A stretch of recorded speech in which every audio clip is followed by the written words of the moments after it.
혼돈의 시대에 칼도 붓도 들지 않은 운명의 인물이 나타난다.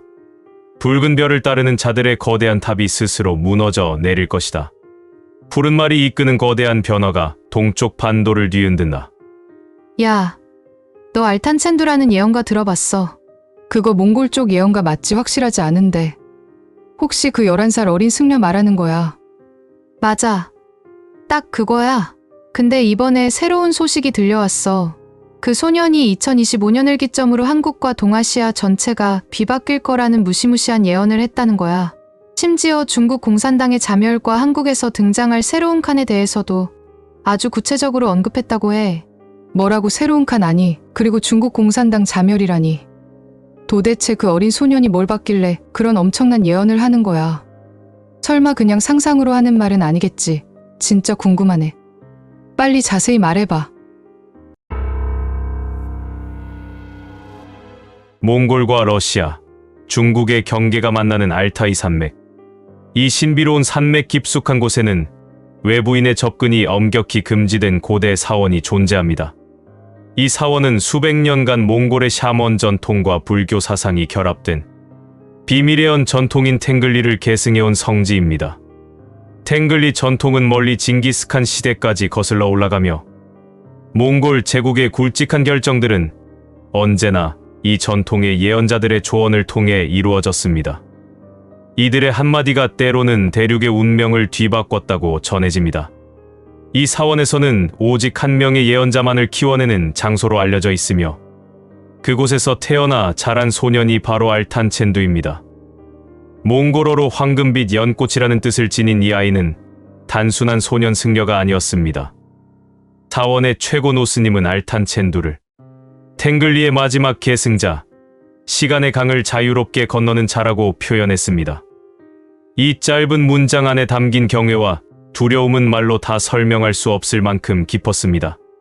알탄첸두의 비범한 능력은 5살 무렵부터 서서히 드러나기 시작했습니다. 단 한 번도 가본 적 없는 지역의 구조를 놀랍도록 정확히 묘사하고 사원이 예상하지 못한 대규모 산사태를 발생하기 사흘 전부터 경고했습니다. 7살 때는 마을의 샤먼에게 이끌려가 큰 가뭄이 다가온다고 예언했는데 당시 사람들은 그의 말을 믿지 않았지만 2달 후 찾아온 극심한 가뭄은 마을에 큰 피해를 입혔습니다. 10살이 되던 해 알탄첸두는 별빛이 가득한 밤 초원에서 말을 타던 중 갑자기 하늘에서 강한 빛을 목격했습니다. 이 빛은 그에게 내려와 그의 눈과 마음을 열었고 그 후로 그는 과거와 미래를 꿰뚫어 볼 수 있는 능력을 갖게 되었다고 합니다. 알탄첸두가 남긴 예언들은 단순한 환상이 아니었습니다. 일부는 놀랍도록 정확히 현실이 되었습니다. 2020년 글로벌 팬데믹의 확산과 종식 시점을 정확히 예측, 2022년 러시아 우크라이나 전쟁을 3년 전부터 언급, 중동 지역의 무력 충돌까지 미리 예견, 2023년 일본 대지진과 그 여파로 초토화된 해안 도시들의 모습을 구체적으로 묘사. 그가 남긴 과거 예언들도 주목할 만합니다. 몽골 지도자의 최후를 예언, 하늘의 황금 독수리가 서쪽으로 날아가 땅에 떨어질 때 제국의 창시자는 평화롭게 잠들 것이라고 예언. 실제로 1227년 징기스칸은 서쪽 원정 중 사망했고 당시 몽골 초원에서 유성우가 관측됨. 몽골 제국의 분열, 위대한 제국은 4개의 작은 제국으로 나뉘어질 것이라고 예언. 실제로 몽골 제국은 원나라, 차가타이 칸국, 일칸국, 킵차크 칸국 등 4개로 분열. 소련의 붕괴, 북쪽의 거대한 붉은 곰이 무너지고 그 땅은 다시 여러 조각으로 나뉘어질 것이라고 예언하여 소련의 붕괴와 15개 국가로의 분리를 예견. 알탄첸두가 9살이 되던 해 49일간의 깊은 명상 끝에 본 환상은 너무나 충격적이었습니다. 그 환상은 다음과 같았습니다. 붉은 피처럼 물든 하늘, 아무 소리 없는 텅 빈 서울 광장, 허무하게 무너져 내린 권력의 탑, 그리고 한때 한 몸이었던 백성들이 서로 등을 돌리며 두 갈래로 나뉘어 버리는 비극적인 순간, 강렬하고도 처참한 예언을 목격한 순간 어린 알탄첸두는 감당할 수 없는 고열에 휩싸여 쓰러지고 말았습니다. 사흘 동안 의식을 잃은 채 생과 사의 경계선을 헤맸습니다. 알탄 첸두의 예언서에는 2025년 을사년이라는 시기가 명확히 명시되어 있었습니다. 몽골 샤먼 예언 전통에서 을사년은 500년에 단 한 번 천지 개벽의 문이 열리는 신성한 시기로 여겨졌습니다. 목의 기운이 극대화되는 이때 오래된 체계는 무너지고 새로운 세계가 탄생하는 대전환이 이루어진다고 믿었습니다. 알탄 첸두의 2025년 한국 예언과 7가지 대예언. 첫 번째 예언. 푸른 말이 이끄는 거대한 변화가 동쪽 반도를 뒤흔든다. 바다에서 검은 새가 나타나 기존의 질서를 무너뜨리니 빛나던 별이 꺼지고 새로운 별이 떠오를 것이다. 을사년이 오면 동쪽 반도의 지도자가 갑작스럽게 바뀌고 혼란 속에서 새로운 인물이 등장하여 나라를 이끌게 될 것이라는 예언입니다. 권력의 핵심부에 있던 거물급 지도자 한 사람이 결국 감옥에 들어가게 되는 사건이 벌어지며 그 파급 효과가 대한민국 사회 전체를 뒤흔들 것이라고 합니다. 두 번째 예언. 혼돈의 시대에 칼도 붓도 들지 않은 운명의 인물이 나타난다. 영혼이 깨어난 이가 사람의 마음을 하나로 모을 것이다. 이 혼돈 속에서 새로운 구원자가 등장하여 분열된 국민들을 하나로 통합할 것이라는 예언입니다. 이 인물은 전통적인 정치인이 아닌 정신적 각성을 이룬 특별한 존재로 묘사됩니다. 세 번째 예언. 황금의 강이 메마르고 백성들이 굶주림에 떨 것이나 이는 새로운 풍요의 시작을 알리는 징조이다.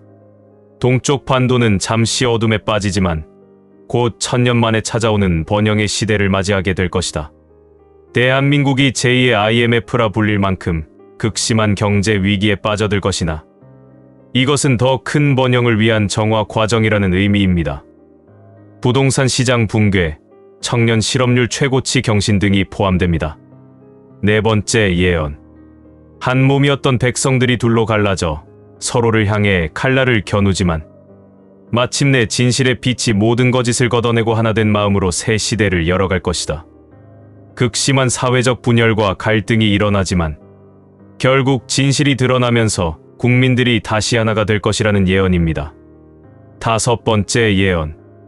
땅이 흔들리고 하늘이 울부짖을 때 동쪽 반도의 백성들은 서로를 돕는 법을 다시 배우게 될 것이다. 이 시련을 통해 더 강한 공동체가 형성될 것이다. 자연재해나 큰 시련이 한반도를 덮치지만 이를 통해 국민들의 결속력이 더욱 강해지고 진정한 공동체 정신이 회복될 것이라는 의미입니다. 여섯 번째 예언.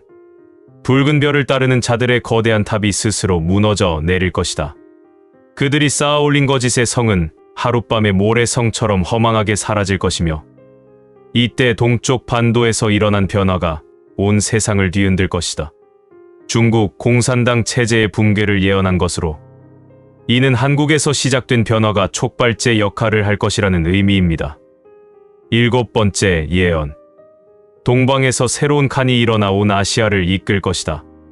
그는 칼로서가 아닌 덕으로서 백성을 다스리며 그의 이름은 1000년 후에도 기억될 것이다. 한국에서 등장할 새로운 지도자가 단순한 한 나라의 대통령을 넘어 아시아 전체를 이끄는 위대한 존재가 될 것이라는 예언입니다. 이는 평화와 덕치를 통한 진정한 리더십을 의미합니다. 일곱 번째 예언의 또 다른 해석.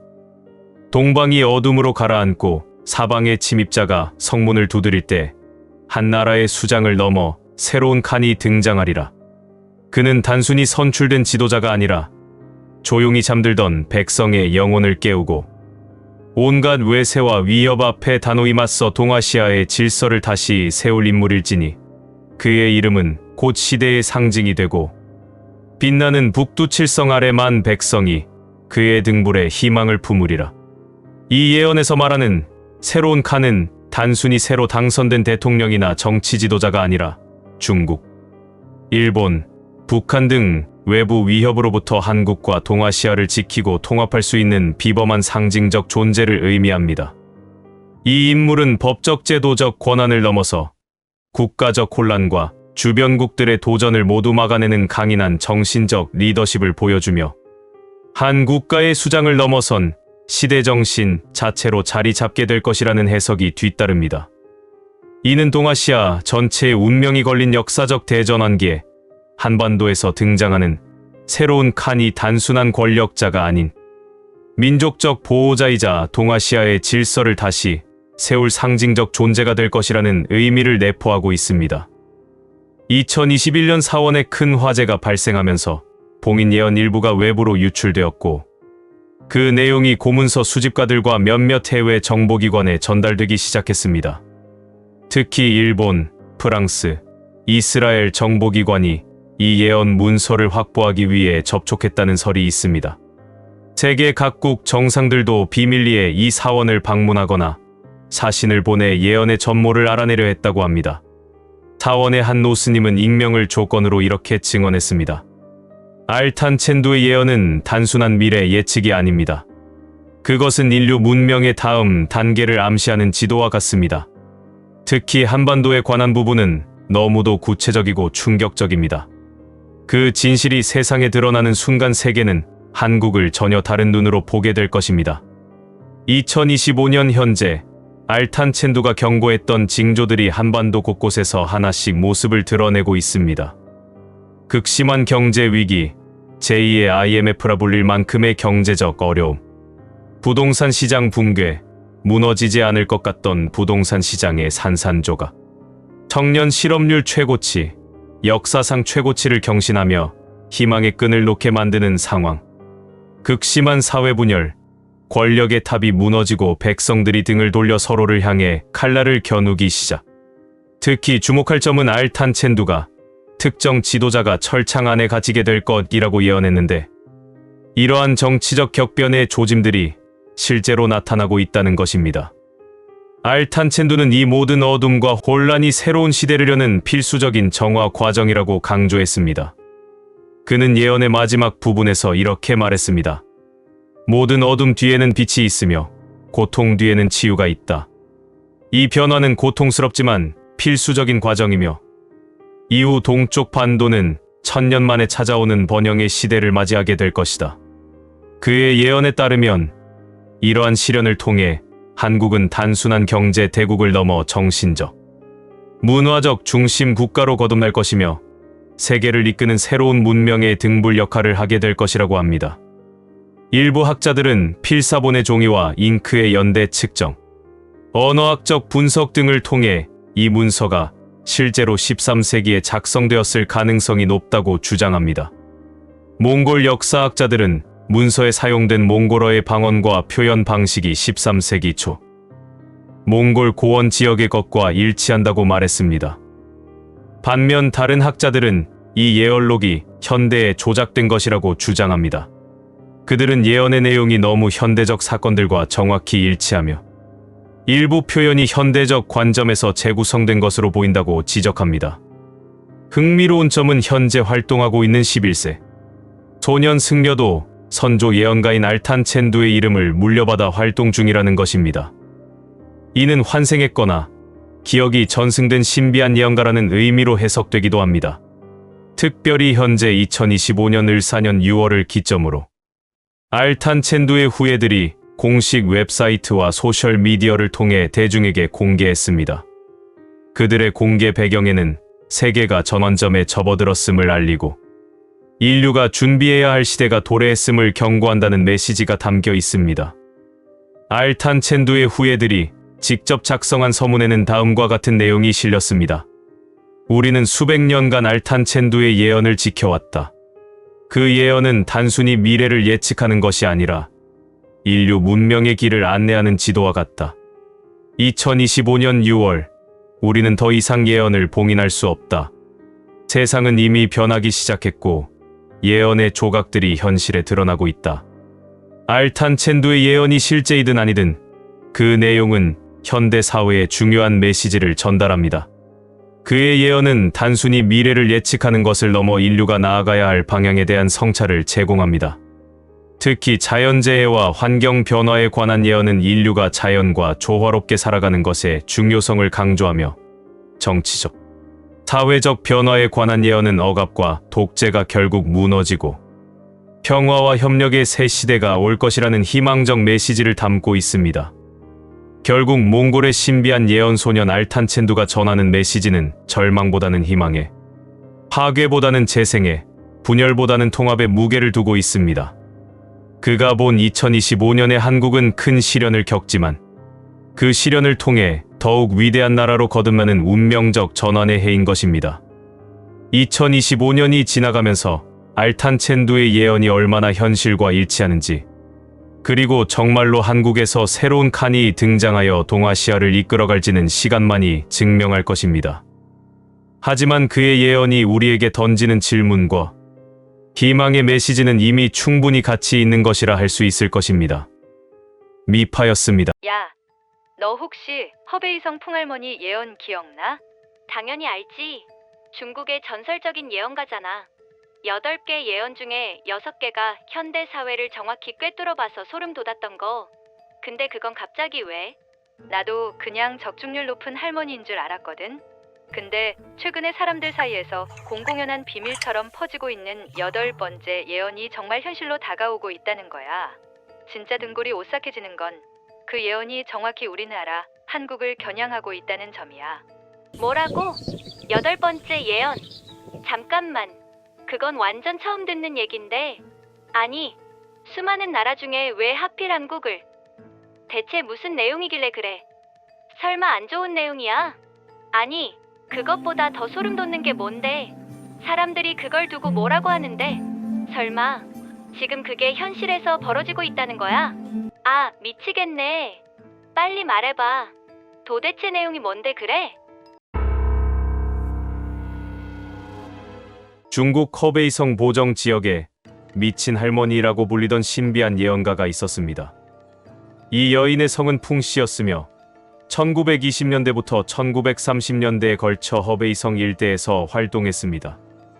당시 사람들은 그녀를 단순히 정신이 이상한 할머니로 여겼지만 후대 사람들이 그녀의 말들이 모두 미래에 대한 정확한 예언이었음을 깨닫고 그녀를 위해 사원을 세워 기리게 되었습니다.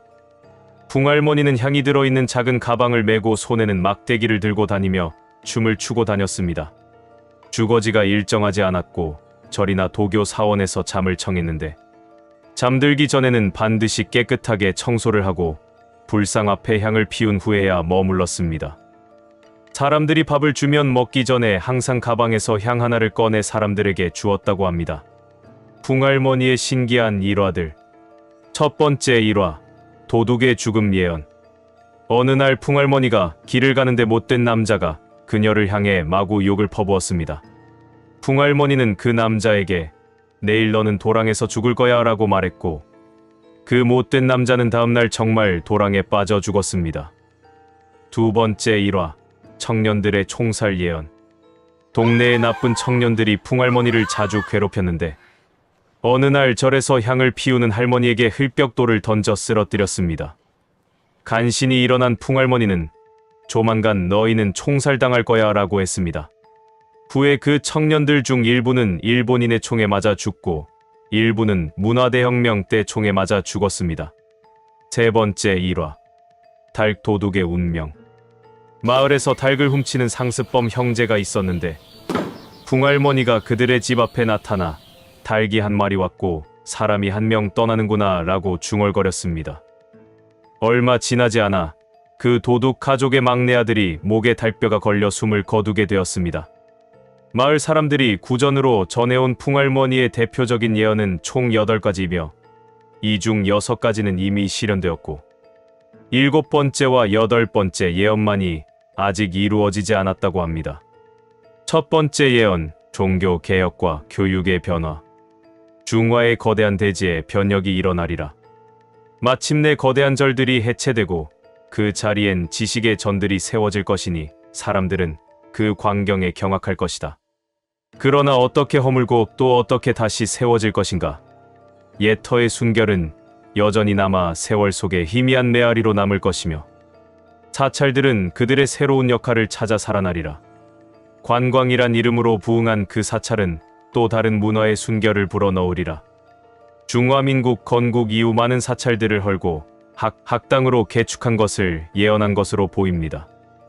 이후 다시 사찰들이 세워졌는데 주로 관광산업 발전을 위해서였습니다. 두 번째 예언, 현대 생활의 변화. 돈이 오고 가해도 눈에 보이지 않고 사람들이 담배를 즐기나 더 이상 긴 담뱃대는 사용하지 않으며 신발을 신되 그 신발들이 얼굴 없는 무리처럼 다양하리라. 세상은 그만큼 변모하였다. 옛날 담뱃대 대신 간편한 담배가 자리 잡았고 신발 또한 각양각색으로 바뀌어 다양한 디자인의 무궁무진한 진화가 사람들의 발을 장식하니 과거의 단순함은 이제 역사 속 이야기가 되었도다. 현대의 전자화폐나 카드 결제 시스템, 담배 공정 기술의 발달, 그리고 신발 디자인의 다양화를 정확히 예언했습니다. 세 번째 예언, 건축과 조명의 혁신 실현됨. 위층과 아래층의 구조는 정반대로 달라지며 빛은 땅을 향해 쏟아질 것이다. 과거의 단층 집들은 사라지고 전기 빛이 위에서 아래를 비추어 모든 것을 환히 밝혀주리라. 촛불의 은은한 아련함 대신 천장에서 내려오는 현대의 밝은 빛이 도시와 시골을 모두 장악할 것. 밤의 어둠은 전등의 힘에 사라지리라. 현대의 고층 건물과 전기 조명 시스템을 예언한 것입니다. 과거 단층집에서 촛불을 사용하던 것과 달리 현대에는 천장의 전등을 사용하게 됨을 정확히 예측했습니다. 네 번째 예언, 가족 관계의 변화. 집을 세울 때 더는 단단한 나무가 필수가 아님을 알리라. 건축 양식이 혁신을 맞아 강한 기둥이 필요 없고 며느리가 시어머니를 마음대로 부리게 되리라. 과거의 전통적 질서가 뒤바뀌어져 며느리는 시어머니를 넘어서며 가정의 중심이 되리라. 마찬가지로 부부의 관계 또한 달라져 새 시대의 풍경은 이전과 완전히 다른 모습이 될 것이라. 현대 건축 기술의 발달 등과 가족 관계에서 전통적 위계 질서의 변화를 예언했습니다. 과거와 달리 며느리의 지위가 높아진 현대 사회를 정확히 예측했습니다. 다섯 번째 예언, 자녀에 대한 인식 변화. 부모들이 자식을 마치 자신의 어머니처럼 소중히 여기리라. 예전에는 자식들이 많아 부모들이 깊은 관심을 주지 못했으나 현대의 세상에서는 적은 수의 자식을 정성껏 키우며 그 소중함을 깨달으리라. 그들은 하나하나 소중히 여겨지고 자식의 목소리가 부모의 마음을 움직이는 시대가 펼쳐질 것이다. 과거 다산에서 현대 소자녀 시대로의 변화와 함께 자녀를 더욱 소중히 여기게 되는 현상을 예언했습니다. 여섯 번째 예언, 인구 통제 정책. 당나귀를 거세하고 말을 거세하며 마침내 사람의 운명까지 다루는 세상이 오리라. 출산이 통제되고 계획된 자녀 수가 지구를 지배하게 되리라. 생명의 흐름조차 계획 속에 묶이며 인간의 삶이 숫자와 법칙 아래 움직이게 될 날이 다가오고 있으니 인류의 선택은 큰 변화를 낳을 것이다. 중국의 산화 제한 정책을 정확히 예언한 것으로 보입니다. 동물의 거세부터 인간의 출산 통제까지 단계적으로 발전하는 모습을 예측했습니다. 일곱 번째 예언, 대환난과 새로운 인류의 탄생 미시련. 지신이 산을 이루고 피가 강을 채우는 날이 오리라. 세계는 끝없이 덮여지고 쓸만한 자와 그렇지 않은 자가 반복적으로 가려진다. 좋은 사람은 나무 위에 있어도 살아남으며 나쁜 사람은 쥐구멍에 들어가도 도망가지 못하리라. 10아이 중 9이 쓰러지고 남는 한 명만이 신선으로 거듭나리라. 이 남은 자들은 신의 뜻을 품어 인간과 다른 존재로 변화하리라. 그들은 영원한 육체를 가져 천상화된 존재가 될 것이다. 이 예언은 아직 실현되지 않았으며 말세에 대대적인 재난이 닥쳐 10명 중 9명이 죽고 1명만 살아남아 새로운 인류로 진화한다는 내용입니다. 허베이성의 노인들과 전문가들은 이를 말세에 이르러 지구상에는 죽는 자가 태반일 것이며 살아남는 자는 선업을 쌓은 자들만이 살아남는다. 그들은 오늘날의 인류와 다른 존재가 되어 영생에 가까운 삶을 살게 될 것이라고 해석합니다. 여덟 번째 예언, 붉은 개미 군단. 강산이 한번 뒤바뀔 무렵 붉은 개미 떼가 강을 건너 반쪽짜리 땅으로 향하리라. 그들은 소리 없이 스며들어 그 땅의 뼛속까지 파고들 것이며 보이지 않는 붉은 깃발 아래 그 백성을 무릎 꿇리니 마침내 나라의 주인이 바뀌었음을 아무도 깨닫지 못하는 날이 오리라. 이 여덟 번째 예언은 현대 한국인들에게 가장 직접적이고 충격적인 경고로 다가옵니다. 예언 속 붉은 개미는 중국 공산당을 상징하는 붉은색과 은밀하고 집요하게 사회 곳곳을 파고드는 개미의 습성을 결합한 것으로 해석됩니다. 이는 단순히 스파이나 간첩뿐만 아니라 사회 각계각층에 깊이 침투한 중화 사상과 그에 동조하는 거대한 세력을 의미하는 것으로 보입니다. 반쪽짜리 나라는 명백히 분단 국가인 대한민국을 지칭하며 강산이 바뀔 때쯤이라는 시점은 큰 시대적 변화나 전환기를 암시합니다. 따라서 이 예언은 무력을 앞세운 물리적 점령이 아닌 문화, 경제, 정치, 여론 등 사회 전반에 걸쳐 보이지 않게 영향력을 확대하여 실질적으로 국가를 장악하는 소리 없는 점령을 경고하는 것으로 풀이됩니다. 이 예언이 현실화될 경우 대한민국이 자유민주주의라는 정체성을 잃고 실질적인 공산주의 국가나 다름없는 상태가 되는 것이 아닌가 하는 깊은 우려를 낳고 있습니다. 추가적인 예언 구절들. 풍할머니는 이 8가지 주요 예언 외에도 많은 예언적 구절들을 남겼습니다. 시대적 혼란에 대한 예언. 문인이 칼을 세우고 귀한 자는 활을 당긴다. 우물을 메꾸며 평지가 없어진다. 탁한 물이 맑아지고 맑은 물이 탁해진다. 낡은 것은 새 것으로 변하고 개국하여 천지가 바뀐다. 재난과 혼란의 시대. 말이 발굽이 없고 기러기가 날개가 없다. 온갖 난이 함께 이르니 재해가 사방에서 일어난다. 대낮이 흑야 같고 태양이 달이 되며 하늘이 어둡고 땅이 컴컴하다. 땅과 산이 흔들리니 이전의 이유가 있으며 이곳에 평온하기 어렵다. 새로운 시대의 전환. 물러갈 것이 물러가고 들어올 것이 들어온다. 방에 연기와 불이 일어나며 팔방의 창과 방패가 움직이네. 떠날 것은 떠나고 새로운 것들이 다가온다. 선악의 구분과 정화. 불이 재물을 태워버리지만 그로 인해 세상은 정화되며 다시 시작될 준비를 한다. 악한 자는 겁에 도망하고 선한 자는 불멸의 신의 몸이 되리라. 중국 네티즌들과 예언 연구자들은 풍할머니의 예언을 현대 중국의 상황과 연결지어 해석하고 있습니다. 특히 마지막 부분에 운석이 떨어지면 시비가 가려진다와 우레소리라는 표현을 중국 각지에서 시진핑에 대한 불만이 속출하여 분란이 일어나고 중국 공산당이 해체될 것이라는 시나리오로 해석하는 이들도 있습니다. 또한 일부는 이를 중국을 둘러싼 주변국들 한국, 북한, 인도, 파키스탄, 홍콩 등에서 집단적으로 들고 일어나 중국을 견제한다는 해석으로 보기도 합니다. 하지만 풍할머니는 절망적인 예언만을 남긴 것은 아니었습니다. 붉은 개미의 침공이라는 어두운 미래와 함께 모든 것을 뒤엎을 한 줄기, 빛에 대한 미스터리한 예언도 함께 남겼다고 전해집니다.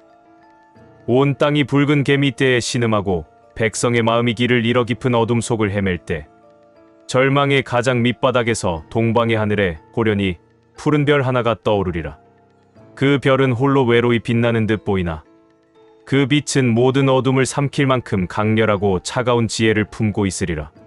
푸른 별의 서리빨 같은 빛이 땅을 비추면 땅속 깊이 숨어든 붉은 독은 남김없이 정화되고 개미들이 쌓아 올린 거짓의 탑은 하룻밤의 모래성처럼 허망하게 무너져 내릴 것이다. 마침내 붉은 그림자가 거친 땅 위로 백이 민족은 잃어버렸던 본연의 영롱한 빛을 되찾고 오히려 그 시련을 발판 삼아 세계를 이끄는 거대한 횃불이 되어 다시 태어나리라. 이 예언은 붉은 개미의 절망적인 경고에 대한 유일한 희망의 메시지이자 가장 해석이 분분한 미스터리로 남아 있습니다. 예언 속 푸른 별이 과연 무엇을 의미하는지에 대해 수많은 추측이 오가고 있습니다. 혹자는 이를 비범한 지혜와 강철 같은 결단력으로 혼란의 시대를 종결시킬 위대한 지도자의 등장을 암시한다고 말합니다.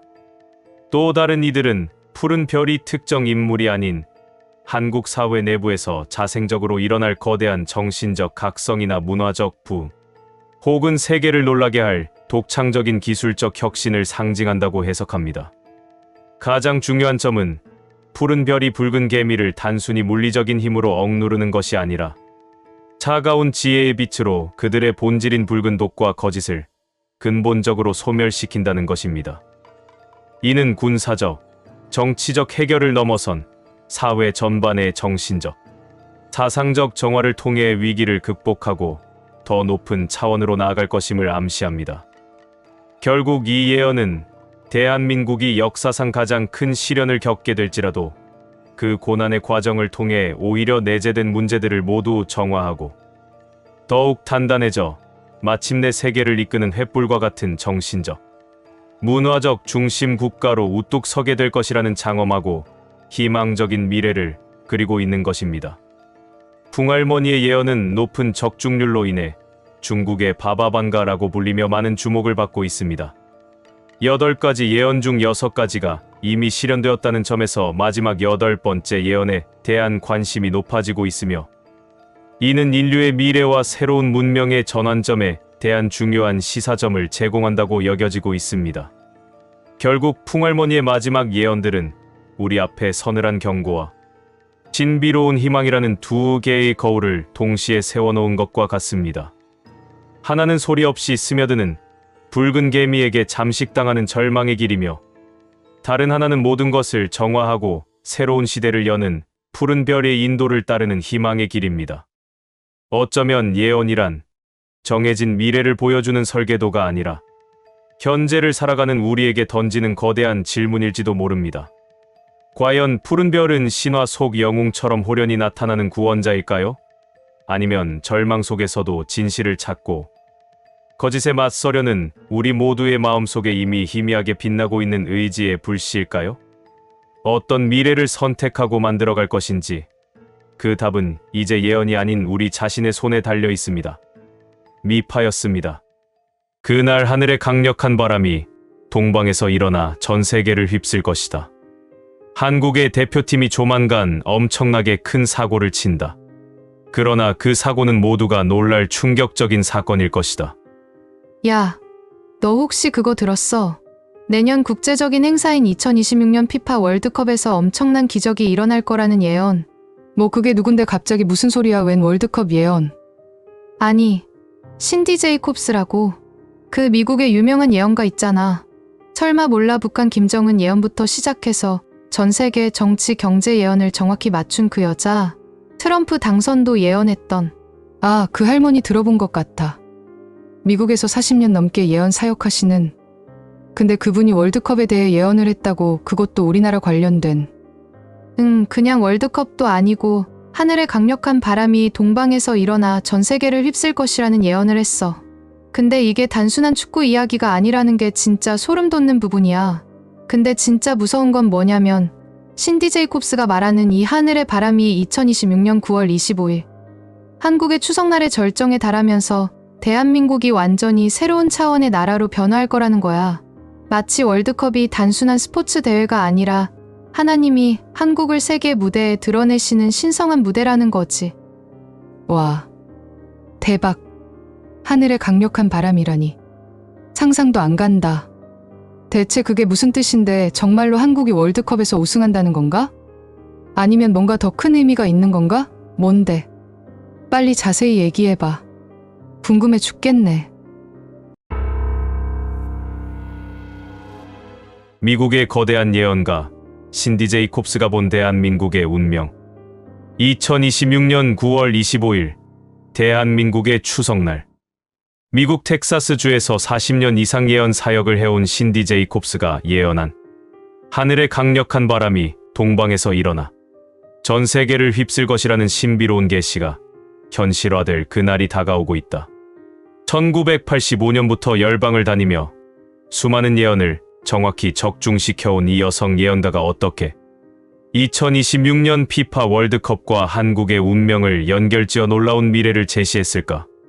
신디 제이콥스의 이야기는 1980년대 초 하나님의 부르심을 받아 예언 사역을 시작하면서부터 시작된다. 당시 미국의 작은 교회에서 평범한 목사 사모로 살던 그녀는 어느 날 갑자기 열방의 운명에 대한 환상을 보기 시작했다. 특히 그녀는 지속적으로 동방의 나라 한국이 하나님의 특별한 계획 속에서 중요한 역할을 하게 될 것이라는 계시를 받았다고 증언한다. 1985년 남편 마이크 제이콥스와 함께 제너럴스 인터내셔널을 설립한 이후 신디는 전 세계를 다니며 각국의 정치인들과 국가 원수들에게 하나님의 말씀을 전해왔다. 그녀의 예언들은 놀라운 정확성을 보여왔는데 1989년 베를린 장벽 붕괴, 1991년 소련 해체, 2008년 금융위기, 2016년 트럼프 당선, 2018년 북미 정상회담 등 수많은 세계적 사건들을 미리 예언했다. 신디 제이콥스가 세계적인 주목을 받게 된 결정적 계기 중 하나는 2018년 3월 사도적 예언 장로회의에서 발표한 북한 김정은에 대한 예언이었다. 그녀는 하나님께서 김정은의 마음을 바로의 마음처럼 강팍하게 하시고 계십니다. 그를 끌어내리실 것입니다라고 예언했으며 만약 그가 회개하지 않으면 그의 독재자로서의 시대는 끝날 것이라고 선언했다. 또한 그녀는 한국에 대해 지속적으로 긍정적인 예언들을 해왔는데 특히 하나님께서 한국 교회를 통해 엄청난 부흥의 역사를 일으키실 것이며 남북 통일이 평화롭게 이루어질 것이라고 예언해왔다. 2017년에는 하나님께서 한국에 큰 부흥을 가져오실 것이며 서방에서도 큰 하나님의 움직임이 일어날 것이라고 구체적으로 예언했다. 신디 제이콥스는 자신의 예언 능력에 대해 하나님의 성령께서 주시는 순수한 선물이라고 설명한다. 그녀는 특히 깊은 기도와 금식을 통해 받는 하나님의 음성을 매우 중시하며 모든 예언을 발표하기 전에 다른 예언자들과의 검증 과정을 거친다고 말한다. 그녀의 예언 사역은 단순히 미래를 알려주는 것을 넘어서 하나님의 마음을 사람들에게 전하고 회개와 중보기도를 이끌어내는 것이 목적이라고 강조한다. 2024년 12월 신디는 깊은 기도 중에 받은 환상에서 하나님께서 한국을 동방의 바람의 근원지라고 부르시는 것을 들었다고 증언한다. 그녀는 주님께서 제게 2026년을 보여주셨습니다. 그 해에 한반도에서 시작된 강력한 영적 바람이 전 세계를 휩쓸게 될 것입니다. 이는 스포츠를 통해 나타나지만 실제로는 영적 각성의 바람입니다라고 설명했다. 이 예언에 따르면 2026년은 한국이 단순한 아시아의 한 나라에서 벗어나 전 세계가 주목하는 영적, 문화적 리더십을 발휘하는 국가로 거듭나는 해가 될 것이라고 한다. 특히 2026년 피파 월드컵을 통해 한국의 새로운 모습이 전 세계에 드러날 것이라고 예언했다. 가장 주목할 만한 예언 중 하나는 하나님께서 스포츠를 통해 한국을 세계 무대에 드러내실 것이라는 내용이다. 신디 제이콥스는 이에 대해 매우 구체적인 묘사를 보여줬는데 그녀는 2026년 북중미 월드컵에서 한국 축구팀이 전례 없는 경기력을 보여주며 세계를 놀라게 할 것이라고 예언했다. 더욱 흥미로운 것은 이 성공이 단순한 선수들의 기량이나 전술적 우수성 때문이 아니라 하늘의 기름 부음과 축복 때문이라고 설명했다는 점이다. 신디는 하나님께서 한국 축구팀 위에 특별한 기름 부음을 부어주실 것입니다. 이는 단순히 스포츠적 성공을 넘어서는 영적 의미를 가질 것입니다. 라고 말했다.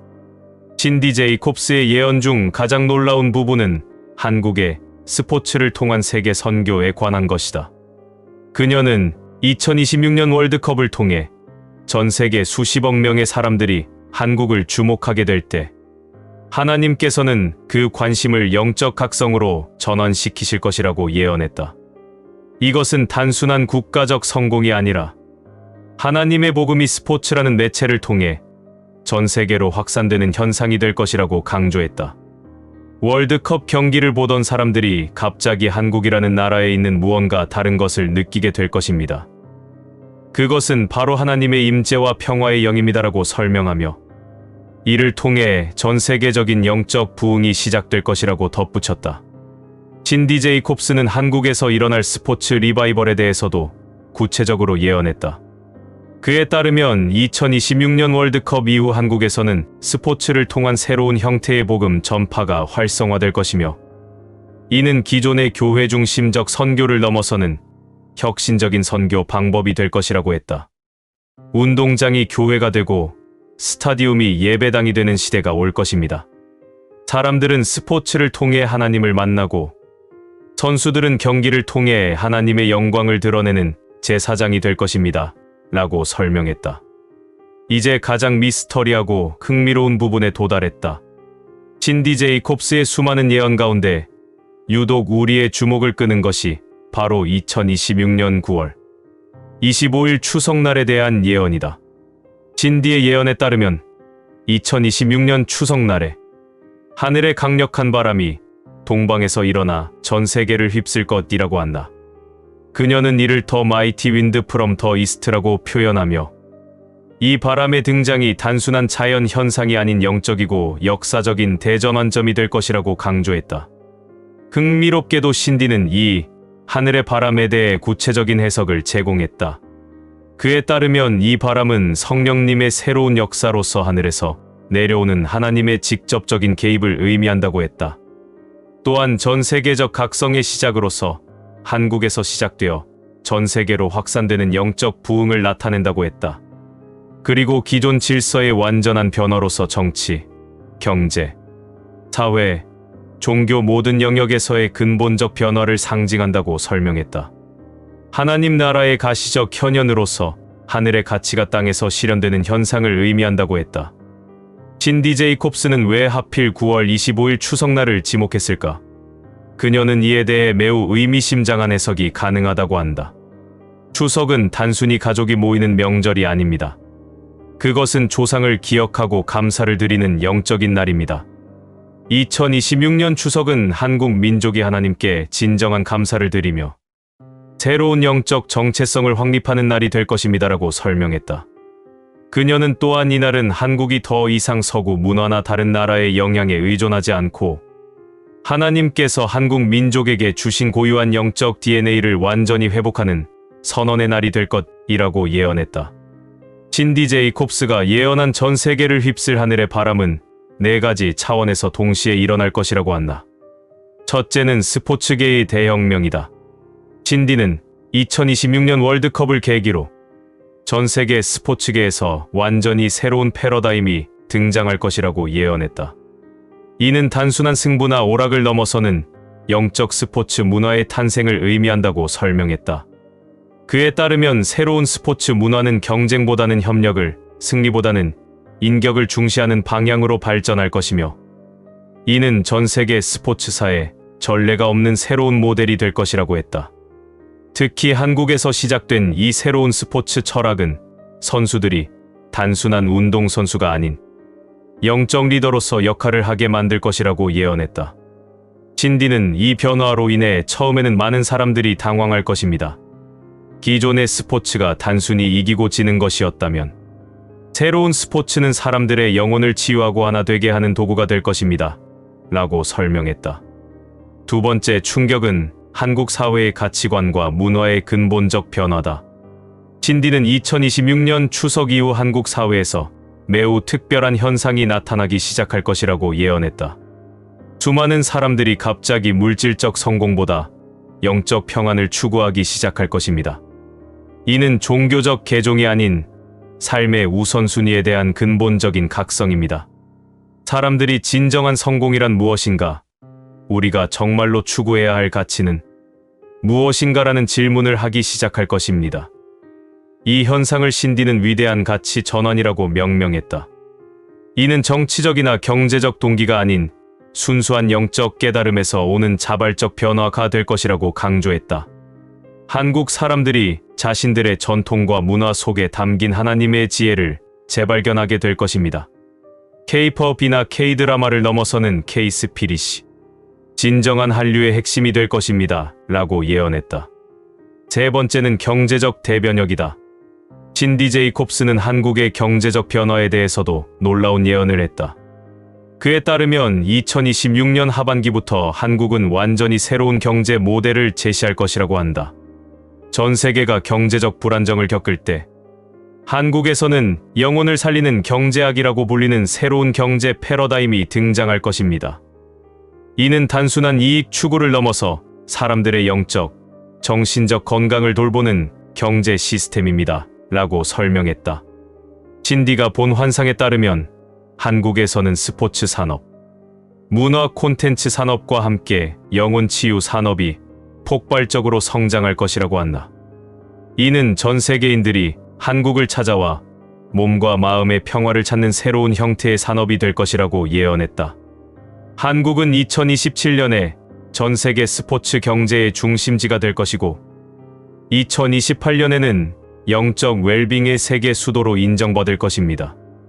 2030년에는 전 세계가 한국의 영혼 중심 경제 모델을 배우기 위해 줄을 설 것입니다라고 구체적인 시기까지 제시했다. 신디가 예언한 가장 놀라운 변화는 종교와 영성의 대혁명이다. 그녀는 기독교와 불교, 유교 등 기존 종교들이 서로 대립하는 것이 아니라 하나님을 향한 공통된 갈망을 발견하게 될 것이라고 예언했다. 2026년 추석 이후 한국에서는 종교 간 대화가 아닌 진정한 영적 통합이 일어날 것입니다.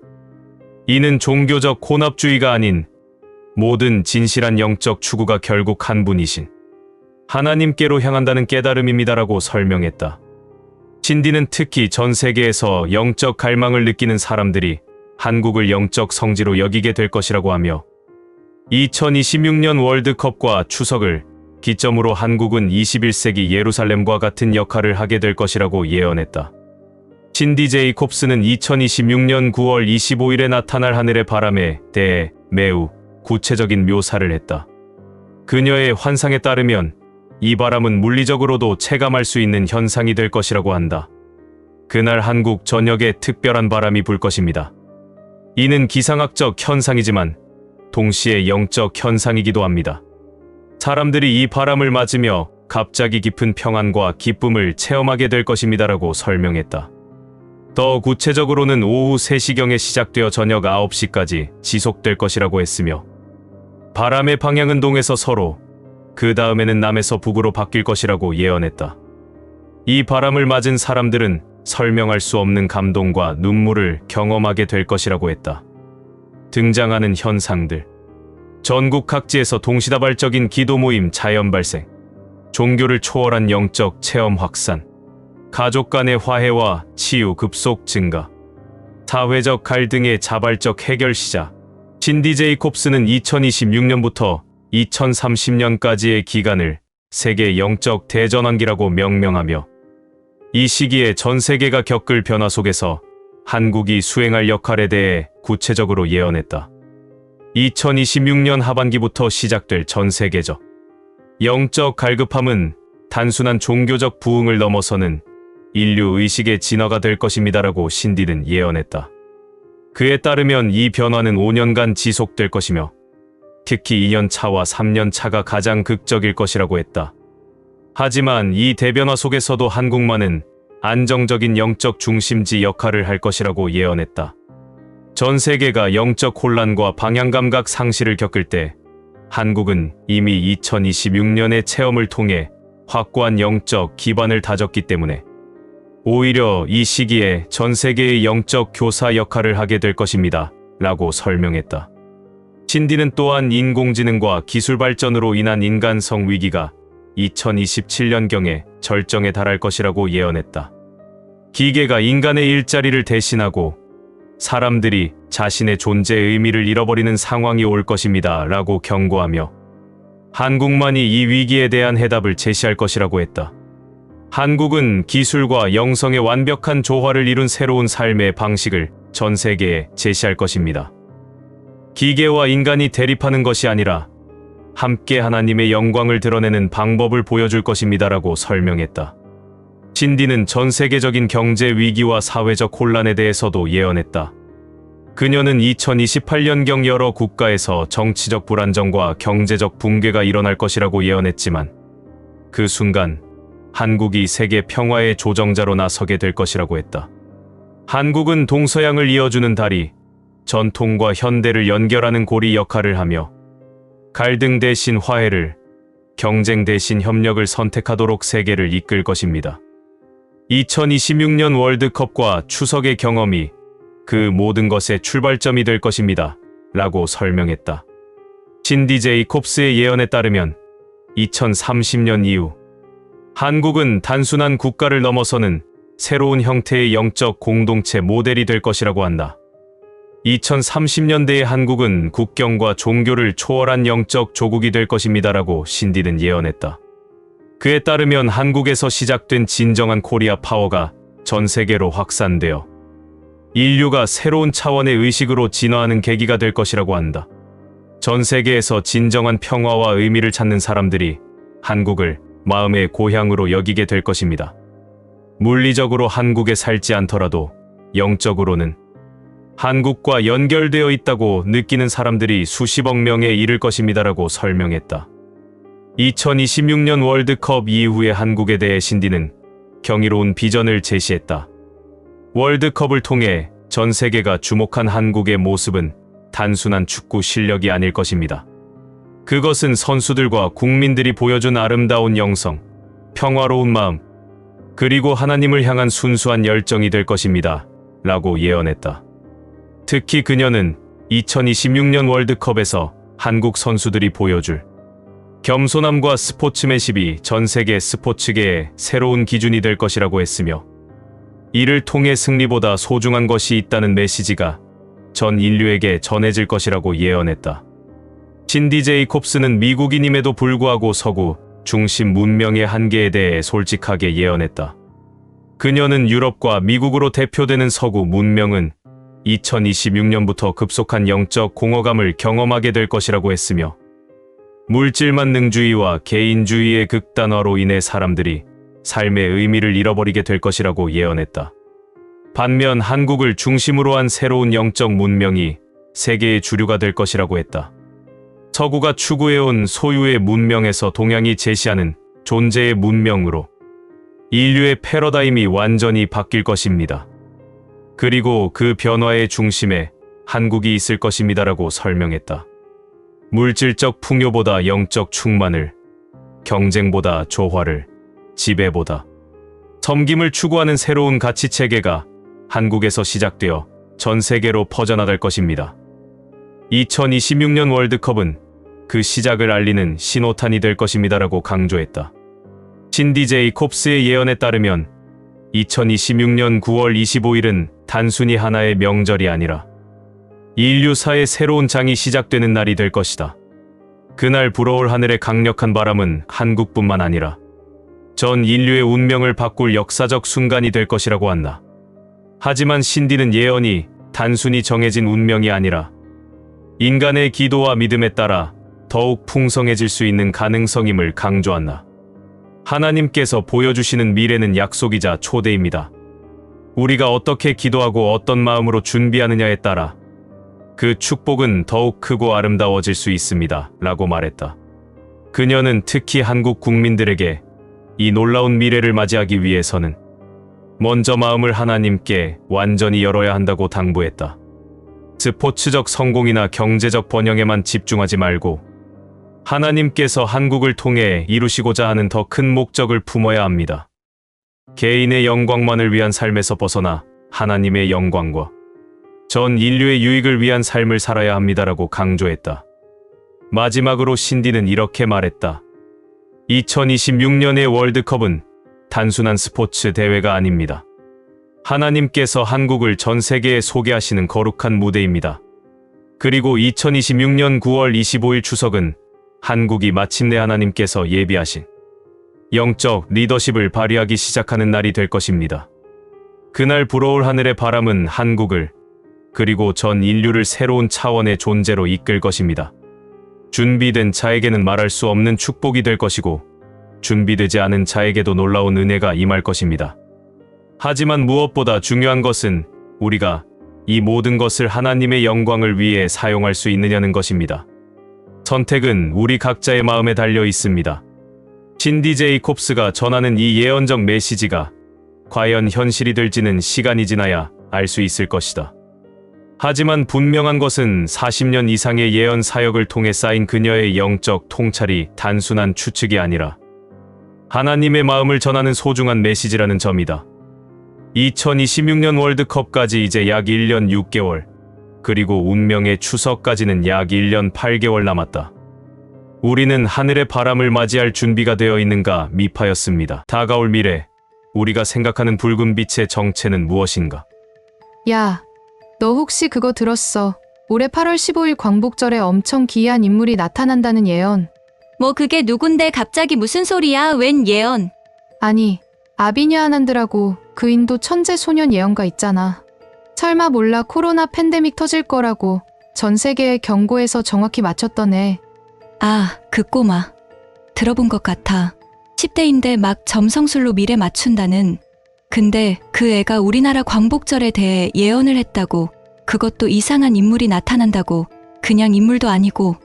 붉은 빛의 형상을 한 인물이 나타나서 대한민국에 거대한 충격을 줄 거래. 근데 이게 진짜 소름 돋는 게 뭐냐면 그 충격이 그냥 재앙이나 사건 사고가 아니라는 거야. 우리나라의 운명.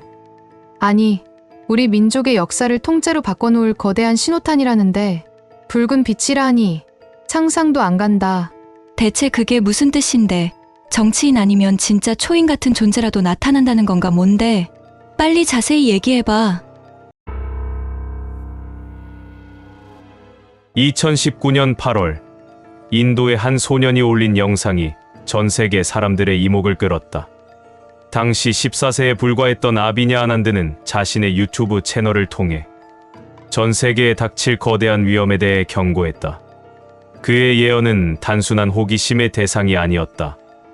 2019년 11월 이후 전 세계가 큰 재난을 겪을 것이며 특히 중국에서 시작될 것이라고 예언한 그의 말은 몇 개월 후 코로나19 팬데믹으로 현실화되었다. 아비냐 아난드는 10대에 이미 대학에서 점성학과 인도 전통 미생물학을 전공한 천재로 알려져 있다. 고대 힌두어 경전을 외워 사람들을 놀라게 했던 그는 태양계 행성들의 움직임을 통해 미래를 예언하며 21세기를 사는 예언가답게 유튜브에서 활동하고 있다. 그의 예언은 단순히 흥미를 끄는 문장이 아니라 깊은 영적 통찰력과 우주적 패턴을 기반으로 한 것으로 평가되어 현대판 노스트라다무스로 불린다. 아비냐 아난드의 예언이 주목받는 이유는 그의 놀라운 적중률에 있다. 2019년 8월 아난드는 2019년 11월부터 전 세계가 큰 재난을 겪을 것이며 특히 중국에서 시작될 것이라고 예언했다. 그리고 2020년 3월에서 4월의 피해가 절정에 달할 것이라 덧붙였다. 그로부터 몇 개월 후인 2019년 11월 29일 중국 우한에서 코로나19 바이러스가 최초로 발견되었고 2020년 3월 전 세계적 팬데믹으로 확산되었다. 그의 예언은 여기서 그치지 않았다. 2020년 12월 목성과 토성이 정렬하는 시기에 또 다른 강력한 바이러스가 출현할 것이라 예측했고 실제로 델타 변이가 그 시기에 맞춰 등장했다. 2021년에는 태양과 달, 수성들이 일직선으로 정렬하며 경제 공황과 기근이 발생할 것이라 예언했는데 그 이후 우크라이나 사태와 전 세계적 식량난, 나스닥 지수의 폭락으로 또다시 그의 예언은 현실이 되었다. 또한 그는 2021년 9월 21일 비트코인의 폭등을 예언하고 그 후 11월부터 거품이 붕괴될 것이라 경고했다. 실제로 2021년 10월에서 11월 사이에 비트코인이 8천만 원을 돌파한 이후 급격한 하락을 맞이했다. 2022년 3월에는 전 세계가 놀랄 일이 발생한다고 주장했는데 이는 중국 항공기 수직 추락 사건과 러시아의 우크라이나 침공으로 현실화되었다. 아비냐 아난드의 최근 근황과 활동 2024년과 2025년에 접어들면서 아비냐 아난드는 더욱 구체적이고 체계적인 예언을 내놓고 있다. 현재 19세가 된 그는 여전히 자신의 유튜브 채널을 통해 예언 활동을 지속하고 있으며 인도 바라나시 근처 고대 사원에서 명상을 하며 살아간다고 알려져 있다. 그는 자신의 예언이 고대 인도의 점성술과 깊은 명상을 통해 얻어진다고 설명하며 특히 트리칼라 드리슈티라는 경지를 언급한다. 이는 과거, 현재, 미래가 동시에 눈앞에 펼쳐지는 상태로 시간의 흐름이 사라지고 세계의 운명이 하나의 강물처럼 흘러가는 것을 보는 것이라고 주장한다. 최근 그의 예언은 더욱 세밀해지고 있다. 그는 2025년이 세계 경제, 기후 변화, 국제 관계 등 여러 면에서 중요한 변곡점이 될 것이라고 예측하고 있다. 특히 한국에 대한 그의 예언은 매우 구체적이고 희망적인 내용을 담고 있어 많은 관심을 받고 있다. 2025년 대한민국에 대한 예언들. 아비니 아난드가 최근 한국에 대해 언급한 예언들은 매우 흥미롭고 희망적이다. 그는 2025년을 을사년이라는 특별한 의미로 지목하며 이 해를 한반도에 대전환이 일어나는 시기로 예언했다. 첫 번째 예언. 사회적 각성과 청년 주도의 운동. 아난드는 2025년에 한국에서 청년층을 중심으로 불평등 문제와 환경보호에 대한 목소리가 커지며 새로운 사회적 운동이 일어날 것으로 예언했다. 이는 사회 전반에 긍정적인 변화를 가져올 가능성이 크다고 분석했다. 그는 젊은 세대가 이끄는 자발적이고 강력하며 단호한 사회적 물결이 일어날 것이라고 보았으며 이번에는 단순한 학비 문제나 부패 반대 시위가 아닌 정의, 공정, 진실, 그리고 다음 세대를 위한 진정한 삶의 환경을 요구하는 외침이 될 것이라고 했다. 두 번째 예언. 한반도의 대전환 시기. 그는 2025년 을사년을 한반도에 닥칠 대전환의 시기로 지목했다. 특히 여름이 운명이 결정되는 순간이며 이는 수백 년 만에 오는 기회이자 실현의 문턱이라고 주장했다. 이는 목성과 토성의 특정 각도와 관련이 있다고 한다. 세 번째 예언. 경제 회복과 국제적 위상 상승. 아난드는 2025년 하반기를 한국 경제 회복의 분기점으로 예언했다. 목성과 금성의 정렬이 경제적 에너지를 증폭시키며 외국인 투자 유입과 금융시장 상승세를 이끌 것으로 예상했다. 또한 2026년에는 국제금융시장에서 한국의 위상이 높아지고 G7 국가로의 진입 가능성도 언급했다. 네 번째 예언. 통일과 영토 회복. 가장 주목할 만한 예언 중 하나는 한국의 통일과 잃어버린 영토의 회복에 관한 것이다. 아난드는 최근 자신의 유튜브 채널에서 한국이 잃어버린 영토를 되찾고 국력을 회복해 전 세계에 영향력을 떨칠 것이라고 예언했다. 이는 남북 통일뿐만 아니라 간도를 포함한 만주 일부까지 수복할 수 있다는 내용을 담고 있다. 그는 중국의 혼란과 분열이 심해질 무렵 한국이 중국에 빼앗긴 영토를 되찾고 북한과 통합하여 하나가 될 것이라는 전망을 제시했다. 8월 15일 광복절의 붉은 형상 예언. 이제 가장 미스터리하고 흥미로운 부분에 도달했다. 아비니 아난드의 수많은 예언 가운데 유독 우리의 주목을 끄는 것이 바로 8월 15일 대한민국 광복절에 대한 경고이다. 붉은 빛의 형상과 충격적인 등장. 예언에 따르면 광복절, 붉은 빛의 형상을 지닌 인물이 등장하여 한국 사회에 거대한 충격을 안겨줄 것이라고 전해진다. 평화와 축제의 날이어야 할 광복절에 드리워진 이 붉은 빛의 그림자는 무엇을 의미하는 것일까? 8월 15일 광복절은 1945년 우리나라가 일제의 식민 통치로부터 벗어나 독립을 되찾은 날이자 1948년 같은 날 대한민국 정부가 수립된 사건을 기념하는 날이다. 광복이라는 말은 글자 그대로 빛을 되찾는다는 의미로 일제에 의해 나라를 빼앗기고 식민지 통치를 받던 암흑의 상태에서 벗어나 본래의 상태로 되돌아오는 것을 의미한다.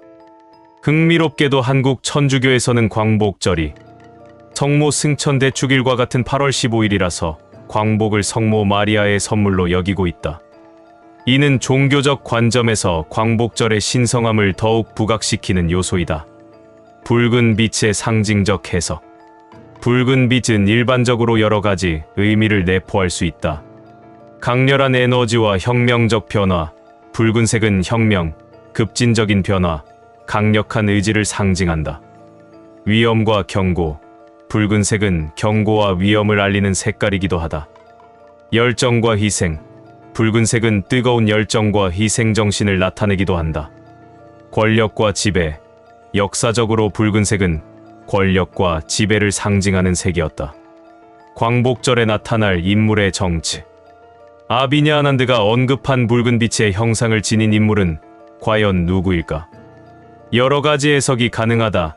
급진적인 사상을 가진 정치인이나 사회운동가의 등장을 의미할 수 있다. 이는 기존 정치 질서에 도전하는 강력한 변화의 바람을 일으킬 인물일 가능성이 있다. 젊은 세대를 이끄는 카리스마 있는 지도자가 나타나 사회 전반에 큰 변화를 가져올 수 있다. 이는 앞서 언급한 청년 주도의 운동과도 연결될 수 있다. 한국 경제의 혁신적 변화를 가져올 인물의 등장을 의미할 수도 있다. 이는 새로운 경제 패러다임을 제시하거나 기존 경제 구조를 근본적으로 바꿀 인물일 수 있다. 아비냐 아난드가 영적 능력을 가진 예언자인 만큼 이는 영적인 각성을 이끌 구원자나 깨달은 존재의 등장을 의미할 수도 있다. 한국 사회에 거대한 충격을 안겨줄 것이라는 표현에서 이 변화가 단순히 긍정적이거나 부정적인 것만은 아님을 알 수 있다. 충격은 다음과 같은 형태로 나타날 수 있다.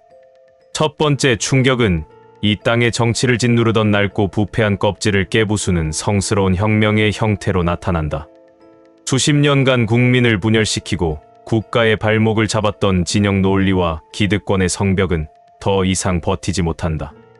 그때 예언 속 붉은 빛의 인물이 광화문 광장에 선다. 그는 좌도 우도 아닌 오직 대한민국이라는 단 하나의 깃발을 들고 나타난다. 그의 목소리는 죽어있던 민족의 양심을 깨우고 그의 눈빛은 이 땅의 미래를 향한 불굴의 의지로 타오른다. 정치에 냉소적이던 청년들은 그의 외침에 잠자던 애국심을 일깨우고 나라의 미래를 걱정하던 장년들은 그의 모습에서 단군의 홍익인간 정신을 발견하며 뜨거운 눈물을 흘린다. 이것은 혼란이 아니다. 정화다. 썩은 것을 도려내고 새살을 돋게 하는 신성한 과정이다. 국민을 기만하던 정치인들은 역사의 뒤안길로 사라지고 마침내 국민의 뜻이 하늘의 뜻이 되는 진정한 민주주의. 세계가 부러워할 위대한 정치 시스템이 바로 이 땅, 대한민국에서 시작된다. 세계는 분열과 갈등을 넘어 하나의 대한민국을 이룬 기적을 목도하고 그 해법을 배우기 위해 서울로 몰려들 것이다. 정치혁명의 불길은 곧 사회 전반을 뒤덮는 위대한 각성의 물결로 이어진다. 더 이상 우리는 얼마나 가졌는가로 서로를 평가하지 않는다. 어떻게 함께 위대한 길을 갈 것인가를 묻는다. 물질만능주의와 무한경쟁이라는 서구의 낡은 가치는 힘을 잃고 그 자리에는 우리 피 속에 흐르는 홍익인간과 상생의 정신이 다시 뿌리 내린다. 전국의 청년들은 수도권이라는 좁은 울타리를 벗어나 자신들의 꿈과 개성으로 새로운 대한민국의 지도를 그려나간다. 대기업의 노예가 되기를 거부하고 세상을 바꾸는 혁신적인 아이디어로 무장한 젊은이들이 이 땅의 새로운 주인이 된다. 이것은 단순한 사회 변화가 아니다. 단군의 후예들이 5,000년간 간직해온 위대한 정신을 되찾아 지구상 가장 건강하고 행복한 공동체를 건설하는 인류사적 대전환이다.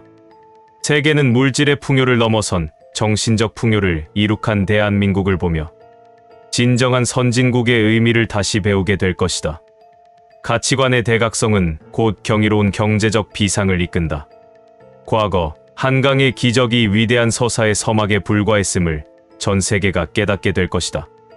대기업이라는 거인의 어깨에서 내려와 이제 우리 민족, 개개인이 가진 천재적인 창의성과 불굴의 의지가 경제의 중심이 된다. 부동산과 주식이라는 허상에 갇혀있던 자본은 대한민국의 미래를 책임질 첨단 기술과 위대한 정신문화 콘텐츠로 흘러들어간다. 충격은 기존 산업의 종말이 아닌 더 위대한 신화를 쓰기 위한 용광로와 같다.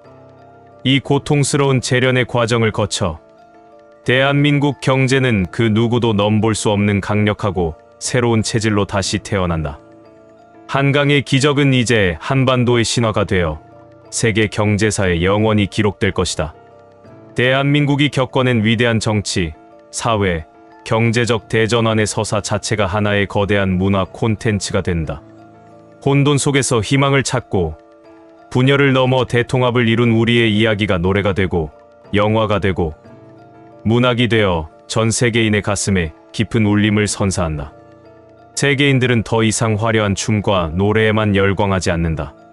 고난을 극복하고 위대한 미래를 열어가는 한국인의 불굴의 정신 그 자체를 배우고 따르려 할 것이다. K-스피릿은 대한민국을 넘어 길 잃은 인류에게 나아갈 길을 비추는 등대가 될 것이다. 아비냐 아난드가 본 거대한 충격은 두려움의 대상이 아니다. 그것은 우리 민족이 마침내 운명의 때를 만났다는 신성한 계시다. 고통과 혼돈의 파도는 거셀 것이다. 그러나 우리 반만년 역사가 증명하듯 대한민국은 언제나 위기 속에서 더 강해졌다. 이 위대한 격동의 파도를 넘어섰을 때 대한민국은 마침내 세계의 변방이 아닌 역사의 중심으로 우뚝 서게 될 것이다. 붉은 빛은 경고의 불빛이 아니라 마침내 동방에서 떠오르는 위대한 태양, 온 세상을 비출 대한민국이라는 서광이다. 예언의 시기적 의미와 2025년 을사년. 2025년은 을사년으로 역사적으로 한국에는 특별한 의미가 있는 해이다. 1905년 을사늑약이 체결된 해이기도 한 을사년이 다시 돌아와 이번에는 굴욕이 아닌 영광의 해가 될 것이라는 상징적 의미를 담고 있을 수 있다. 아비냐 아난드는 자신의 예언이 행성들의 움직임과 정렬을 기반으로 한다고 설명한다. 2025년에는 특별한 천체 현상들이 일어날 예정이며 이것이 지구상의 변화에 영향을 미칠 것이라고 본다. 특히 목성과 토성의 특정 각도, 목성과 금성의 정렬 등이 한국의 운명에 중요한 영향을 미칠 것이라고 예언하고 있다. 아비냐 아난드의 예언은 단순히 미래를 예측하는 것에 그치지 않는다. 그는 항상 인간의 노력과 긍정적인 에너지의 중요성을 강조한다. 그의 예언에 따르면 2025년 이후 한국은 다음과 같은 변화를 경험하게 될 것이다. 전쟁 없는 평화로운 통일이 시작될 것이며 이는 기존의 체제 통합 방식과는 다른 새로운 형태가 될 것이다. 통일 한국이 동아시아의 새로운 중심 국가로 부상하며 동과 서를 잇는 다리 역할을 하게 될 것이다. 간도 지역을 포함한 만주 일부를 문화적 영향력과 외교적 협상을 통해 회복할 것이다. 한국은 단순한 경제 강국을 넘어 국제 분쟁을 중재하고 새로운 세계 질서를 제시하는 정신적, 문화적 리더십을 발휘할 것이다. 물론 예언에 대해서는 비판적 시각도 존재한다. 일부에서는 아비냐 아난드의 예언을 끼워 맞추기에 불과하다고 주장하며 그의 예언들이 빗나간 경우도 있다고 지적한다. 또한 예언을 따라 투자했다가 손실을 본 사례들도 보고되고 있어 예언을 맹신하는 것에 대한 경고의 목소리도 있다. 그럼에도 불구하고 그의 코로나19 예언과 같은 대규모 적중 사례들은 단순히 우연으로 치부하기 어려운 측면이 있다. 중요한 것은 예언을 맹신하지 않으면서도 그것이 주는 메시지와 상징적 의미를 건설적으로 해석하는 것이다. 아비냐 아난드의 8월 15일 광복절, 붉은 빛의 형상을 지닌 인물의 등장이라는 예언은 단순한 호기심의 대상을 넘어 우리에게 깊은 성찰을 요구한다. 이 예언이 실제로 어떻게 현실화될지는 미지수이지만 그것이 담고 있는 메시지는 분명하다. 변화의 시대에 우리는 어떤 선택을 할 것인가? 붉은 빛의 인물이 가져올 충격을 어떻게 받아들이고 대응할 것인가? 그리고 그 변화를 통해 우리는 어떤 미래를 만들어갈 것인가? 예언은 미래를 향한 경고이자 희망의 메시지일 수 있다. 아비냐 아난드가 전하는 한국의 미래는 궁극적으로 희망적이다. 혼란과 충격을 거쳐 더 나은 세상으로 나아가는 과정으로 해석할 수 있다.